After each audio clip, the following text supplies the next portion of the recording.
آج کی کہانی چیروکی کی ایک لوک داستان ہے۔ چیروکی کے ایک چھوٹے سے گاؤں میں دو میاں بیوی رہتے تھے جن کا نام کناتی اور سیلو تھا۔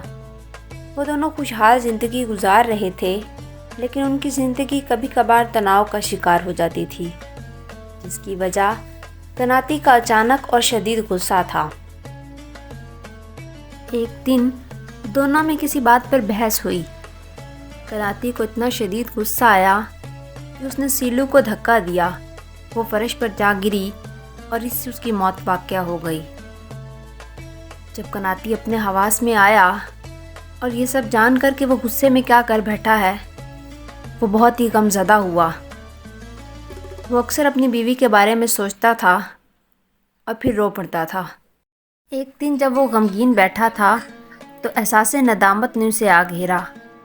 وہ اس بات کی سزا خود کو دینا چاہتا تھا جس کے لیے اس نے خود کو دنیا سے الگ کرنے کا سوچ لیا تھا۔ اس کے لیے وہ جنگل میں گیا، اور جب وہ جنگل میں آوارہ گھوم پھر رہا تھا تو اسے ایک طرف روشنی دکھائی دی۔ جب اس روشنی کے پاس گیا تو وہاں ایک عورت کھڑی تھی۔ وہ عورت کوئی اور نہیں بلکہ سیلو ہی تھی۔ ہاں جی، وہاں پر سیلو کی روح تھی، جس نے کناتی سے کہا کہ اب اسے غمگین ہونے کی ضرورت نہیں ہے۔ میں ایک اچھی جگہ پر ہوں اور میں نے تمہیں اپنا خون بخش دیا ہے، اور اس معافی کی نشانی کے طور پر تمہارے گھر میں ایک بیٹی پیدا ہوگی جو کہ اس وقت میری کوکھ میں پل رہی ہے۔ اس بات کو جان کر کناتی کو کچھ تسلی ہوئی اور وہ گھر آ کر بیٹی کے پیدا ہونے کا انتظار کرنے لگا۔ وقت پورا ہونے کے بعد جب وہ ایک دن گھر سے باہر نکلا تو اسے باہر ایک بچی پڑی ملی، جسے وہ اپنی بیٹی جان کر اپنے ساتھ گھر لے گیا۔ اپنی بیوی کے یاد میں اس کا نام اس نے سیلو ہی رکھا۔ سیلو بڑی ہو رہی تھی، اس کی تربیت اس نے اچھے سے کی۔ وہ ایک اعلیٰ اخلاق اور رحم دل لڑکی تھی۔ ایک دن جب سیلو جنگل میں پھر رہی تھی تو اس کی ملاقات کچھ روحوں سے ہوئی۔ ان روحوں نے اسے اس کی ماں کی طرف سے ایک تحفہ دیا جو کہ ایک انوکھا بیج تھا۔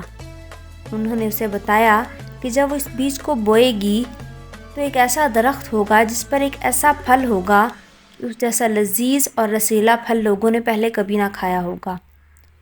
تو سیلو گھر آئی اور اس نے اس بیج کو بو دیا۔ وہ اس کا بہت خیال رکھتی تھی اور وقت پر پانی دیتی تھی، کیونکہ وہ حیران تھی اور یہ جاننا چاہتی تھی کہ آخر اس میں سے کون سا پھل بنے گا۔ وقت گزرتا گیا اور وہ پودا بڑا ہوتا گیا۔ اس پودے پر نہایت ہی خوبصورت سفید رنگ کے پھول کھلے، اور پھر وہ سفید پھول کچھ ہی عرصے میں لال رنگ کے ایک پھل میں بدلنے لگے جو دکھنے میں خون کے ایک قطرے کی طرح دکھتا تھا۔ اور کچھ ہی عرصے میں جب وہ پھل پک کر تیار ہوا تو وہ نہایت ہی لذیذ اور خوبصورت تھا۔ اس کا ذائقہ بہت ہی زیادہ مزیدار اور انوکھا تھا جو کہ پہلے وہاں کے لوگوں نے کبھی نہ کھایا تھا۔ چیروکی کے لوگ اس ذائقے سے حیران تھے اور وہ خوشی خوشی اسے کھایا کرتے تھے، اور چیروکی کے لوگ یہ مانتے تھے کہ دراصل یہ پھل انہیں سیلو کی اس معافی کے بدلے میں ملا ہے جو اس نے اپنے شوہر کناتی کو دی تھی۔ چیروکی کے لوگ معافی کی اہمیت سے واقف ہو چکے تھے۔ پھر بڑے اپنے آنے والی نسلوں کو معافی کے متعلق سکھانے کے لیے یہ کہانی سنایا کرتے تھے۔ اس طرح سے یہ کہانی ایک مثال بن گئی اور دور دور تک پھیل گئی۔ تو پیارے بچوں، اس کہانی سے ہمیں یہ سبق ملتا ہے کہ معافی کتنی اہمیت کی حامل ہے، اور معاف کر دینا کتنے خوبصورت نتائج کی طرف لے کر جاتا ہے۔ اسی لیے معاف کرنا سیکھیں۔ معاف کرنا بزدلی نہیں ہے۔